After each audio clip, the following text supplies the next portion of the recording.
from preventing the animal from eating your vegetable food. Furthermore, he gave the calculation from some record, from where, I don't know. 1:14, the land that you graze required for animal is 14 times more than the land required for food, etc. Same example is given here, that the land required to produce 1 ton of beef, the same land you can feed 5 average families. 1 ton of beef is equivalent to 10 or 20 tons of veg food. And the land required to graze an animal can raise 5 average families.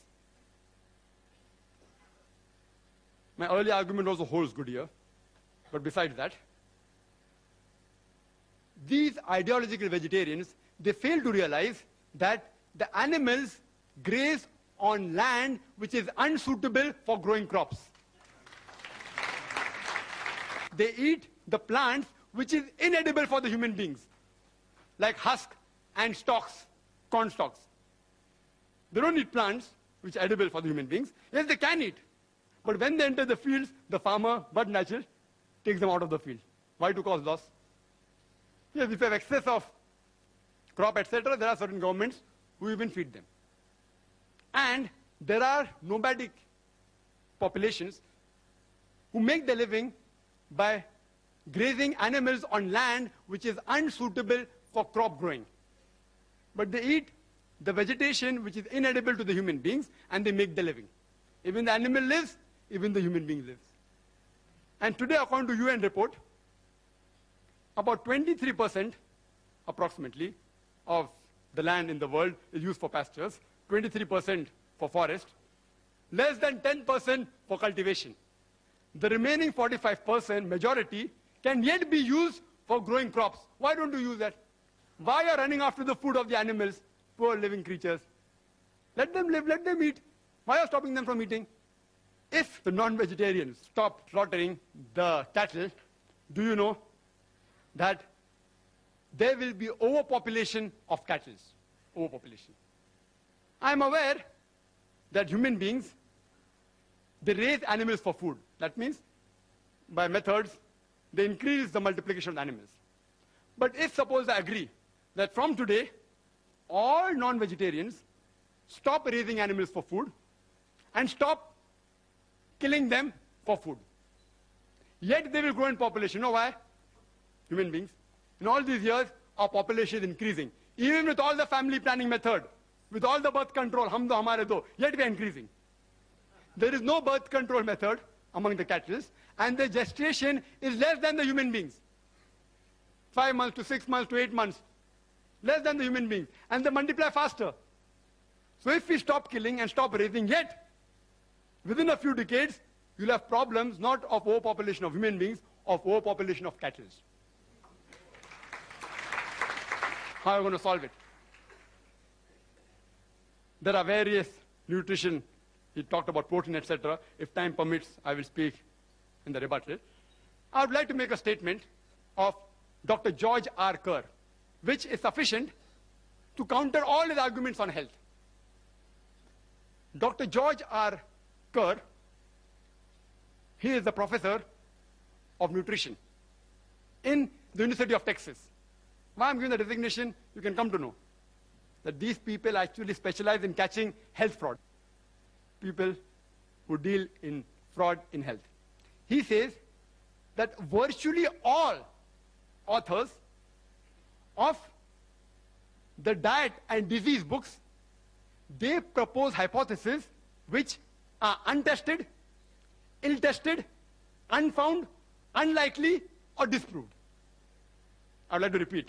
Dr. George R. Kerr says, virtually all authors of books on diet and disease, they propose hypothesis which is ill-tested, unfound, non-tested, unlikely, or disproved.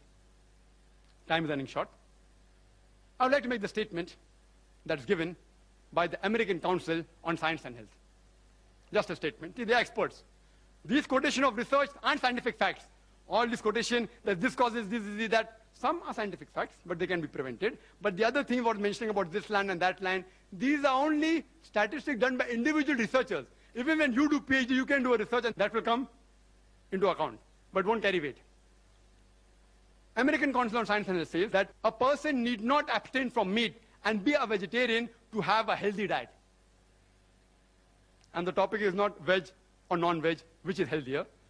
It is non-veg food permitted or prohibited for the human beings? And I will list out the points in summary to make it easier for Mr. Zaveri to answer in the rebuttal. Point number one, there is not a single major religion which bans or prohibits all non-veg food in general.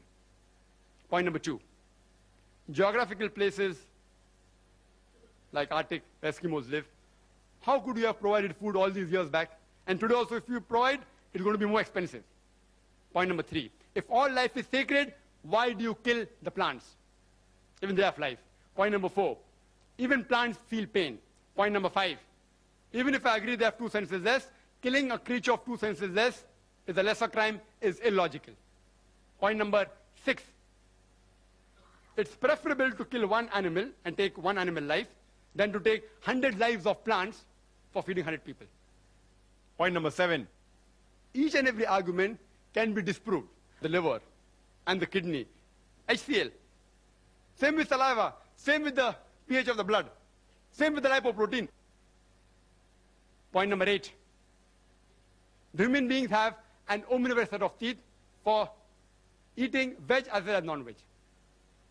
Point number nine, they have a digestive system which can digest both veg and non-veg and have proved it, scientifically have proved by the enzymes. Point number 10, primitive man was non-veg. So you can't say it's prohibited for human beings. Human beings means even for that person. Point number 11, the food you eat has an effect on your behavior, but saying that non-veg food makes you violent has got no scientific base at all. Point number 12, giving argument that veg food makes you strong, makes you peaceful, makes you intelligent, makes you athletes, are all myths. Point number 13, night vision and sense of smell is strong in carnivorous. In herbivorous, it is less. The carnivorous animal have hoarse voice, coarse voice. Herbivorous animal don't have coarse voice, are all illogical arguments. Point number 14, that veg food is cheaper, I've disproved it. It's not economical. In certain countries, yes. Like India, it can be. But if you go abroad, in the Western countries, veg food is more expensive. And fresh veg food is phenomenal. Fresh vegetables. Furthermore, point number 15, that the land required to graze the animal will cause scarcity of the land for growing crops is also wrong. Point number 16, if the non-vegetarians stop slaughtering the cattle, do you know that there will be overpopulation of cattle?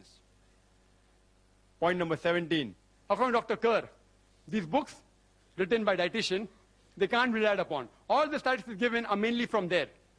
There is not a single statement, point number 18, in any authentic medical book which says non-veg food in general should be banned.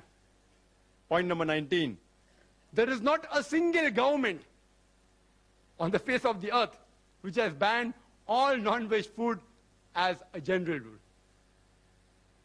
And point number 20, that even the American Council on Science and Health has said that for a healthy diet, being a pure vegetarian is not required. These are sufficient proof, logical and scientific, that non-veg food has to be permitted. If Mr. Zaveri doesn't agree, I request him to answer scientifically, not by comparison on just researches. But yet if Mr. Rashmi Bhai Zaveri doesn't reply to more than 20 points which I've put forth, yet I will not ask him to become a non-veg. Because I'm not a fanatic non-vegetarian. I'm not. Yet if you want to continue eating vegetarian food, I have got no objection. It's a personal choice. It's a personal choice. Some people like, due to certain taste, etc. It's a personal choice.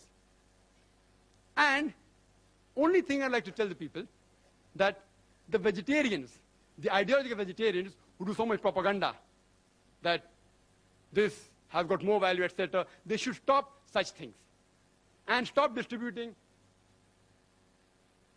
these type of books which mislead the people. I would like to end my talk by giving the quotation of the glorious Quran from Surah Nahl, chapter 16, verse 125, which says, "Udu ila sabili rabbika bil hikmah wal maw'izatil hasana wajadil billati ahsan." That is, invite all to the way of thy Lord with wisdom and beautiful preaching, and argue with them and reason with them in the ways that are best and most gracious. Wa akhiru da'wana alhamdulillahi rabbil alamin.